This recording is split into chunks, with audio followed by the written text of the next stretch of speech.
I need some alone time, she wrote. My epic response brought her running back.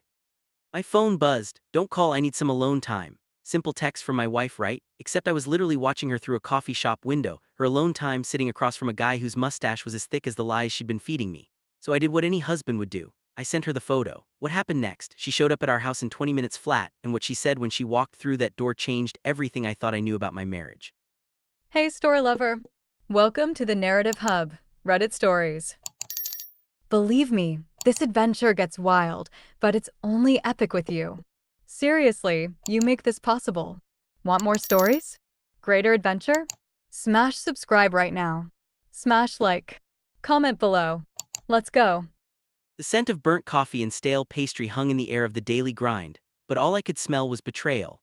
I sat in my parked car across the street, the grainy photo on my phone screen burning itself into my memory. It was a clear shot through the window, Margaret, my wife of 12 years, leaning in close across a small table. Her smile was one I hadn't seen directed at me in years, intimate, conspiratorial. Across from her sat Douglas Parker. His defining feature, a meticulously groomed walrus mustache, seemed to mock me from 100 feet away. He was my chief competitor, the man whose company, Apex Innovations, had been trying to gut my own business, Anderson Dynamics, for the past 18 months. My thumbs flew across the screen, my movements jerky and imprecise. I attached the photo to a new message. My heart hammered against my ribs like a trapped bird. What do you even say? Years of shared memories, holidays, inside jokes, all curdled into a toxic knot in my stomach. The text she had sent just moments before glowed with hypocrisy. Don't call, I need some alone time. I typed my reply, each word a shard of glass. Didn't know you're alone had a mustache. I hit send. The next 20 minutes were the longest of my life. I drove home on autopilot, the world a meaningless blur outside the windshield. I sat on our sofa, the one we'd picked out together, and just listened to my own heart pound in the suffocating silence. It was a ticking clock counting down to the detonation of my entire world. Then, the silence shattered. The sound of tires screeching into our driveway was violent. A car door slammed with a force that seemed to shake the house itself. Furious, heavy footsteps stomped up the walkway. The front door didn't just open, it flew inward, crashing against the doorstop. And there stood Margaret. Her face was pale, a mask of fury and panic. Her chest was heaving, not from the run but from the adrenaline of being caught.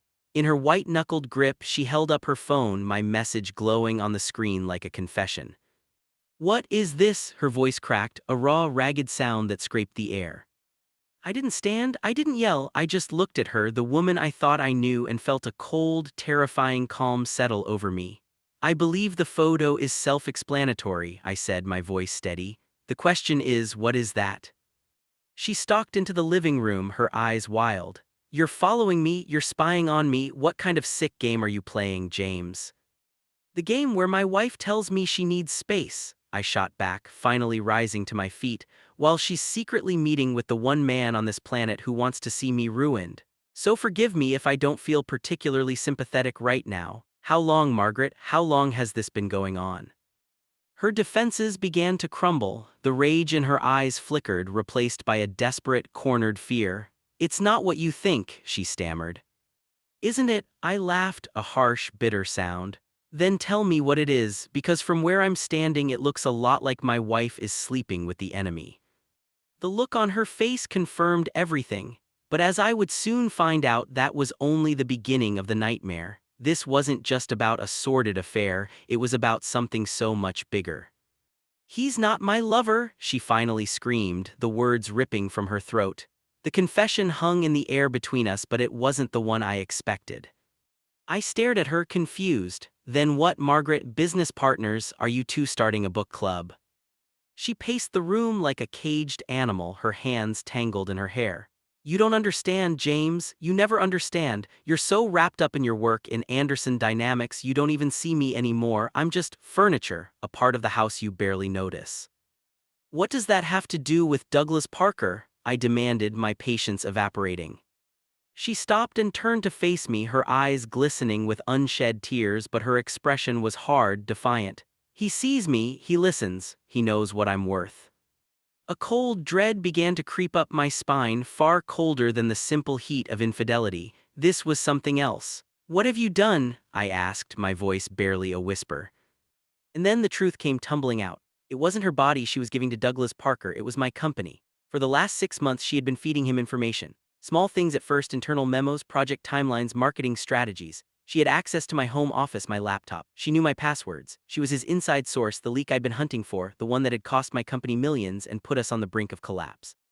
The meeting today wasn't a romantic rendezvous, it was the final handoff. She was giving him the complete schematics and source code for Project Chimera, our revolutionary new AI logistics platform. It was my life's work, the one thing that was supposed to save the company and secure our future. Why? I choked out the word, feeling like dust in my mouth. The betrayal was so profound, so absolute, it was almost impossible to comprehend. This wasn't a crime of passion, this was a calculated execution. Because I was tired of being your shadow, she cried. You built this empire, and what am I, the supportive wife who plans dinner parties? Douglas offered me a percentage, a real stake, a way out, a way to have something of my own. The pieces clicked into place. The late nights she claimed were with friends, the hushed phone calls, the new, expensive purchases. It wasn't an affair, it was a conspiracy. My wife had laid down a bet, and her bet was against me. My text message hadn't just called her bluff on an affair, it had interrupted a multi-million-dollar act of corporate espionage. And as I stood there, reeling from the impact, my phone buzzed again. It was a text from my head of security. Compromised file accessed, is it a go? A slow, cold smile spread across my face. Margaret saw the shift in my expression and her own face fell. What is it? She asked, her voice trembling. You think you're the only one with secrets? I said, holding up my phone. You think I'm that blind? That text I sent you wasn't just an accusation, Margaret, it was a tripwire. For a moment, she didn't understand. She just stared at me, her mind trying to process the new information. What are you talking about? The late nights, I began, ticking the points off on my fingers. The sudden interest in the company's financials, asking questions you've never asked before. I knew something was wrong weeks ago. I just assumed the wrong thing. I thought it was another woman, a gambling debt, something simple. But then I started tracking the data leaks. They were surgical, too precise. They were coming from inside my own network, from inside this house. I started to walk toward my home office, and she followed. A sense of dread dawning on her face. I didn't suspect you, I admitted, opening the door to the office. Not at first, the thought was too monstrous, so I set a trap, a beautiful, elegant trap. I pointed to my main computer. Project Chimera, the files on this network are real, but the portable drive you copied them to this afternoon, the one you were about to hand to Douglas Parker, I let out a short, sharp laugh. That's a different beast entirely. Her eyes widened in horror. What did you do? Those files are a Trojan horse, my dear, a digital bomb. The moment Parker plugs that drive into his company's servers to upload the data, it won't just copy my work. It will deploy a virus that will systematically corrupt every file it touches. It will cripple his entire infrastructure. It will feed him ghost data, leading his logistics for weeks into a death spiral of phantom shipments and false inventories. By the time he realizes what's happened, Apex Innovations will be a smoking crater. She backed away, shaking her head. No, you're lying. Am I? I replied calmly, my heart now beating with a steady, icy rhythm. My text wasn't just to catch you, it was a signal. It told my security team that the asset was in play. When you stormed in here, you confirmed it. You walked right into the checkmate. I sent a one-word reply to my head of security. Go. Margaret collapsed onto the small sofa in the office, the full weight of her actions crashing down on her. She hadn't just betrayed me, she had been the weapon of my revenge. I had pushed the quiet man to the edge, and she had handed me the perfect weapon. You used me, she whispered, her voice hollow. You used me, I countered, my voice devoid of all emotion. You tried to sell our future for a payday and some attention from a man with a mustache. The difference is, my plan worked. The pressure in the room was immense, the silence thick with the ruins of our life together. The war for my company was over. I had won. But the war for my marriage that had been lost long before I ever sent that text. There was nothing left to say. The anger was gone, replaced by a vast, empty wasteland where 12 years of a shared life used to be. Margaret sat there, a ghost in the house we had built, her grand betrayal reduced to a failed transaction. What happens now? She asked, her voice small. I looked out the window at the quiet suburban street that held no inkling of the devastation that had just occurred within our walls. Now, I said, turning back to her, you're going to call a lawyer, because I'm quite sure what you've done is highly illegal, and I will be cooperating fully with the authorities. Panic flared in her eyes again. James, please, you can't, it was a mistake. I was angry, I was lonely. You were greedy, I finished for her, my voice cold and final. You made a bet, Margaret, and you lost. House, savings, company shares, it's all tied to the business you just tried to destroy. You'll leave this house with nothing. She stared at me, searching for a trace of the man she married, a flicker of mercy. But he was gone. In his place was a stranger forged in the fires of her betrayal. I had locked the truth in place, stocked the evidence against her, and fired the barrel that blew our life apart. She didn't cry, she didn't scream. She simply nodded, a slow, defeated gesture. She picked up her purse, her hands trembling, and walked toward the front door. She paused with her hand on the knob, her back to me.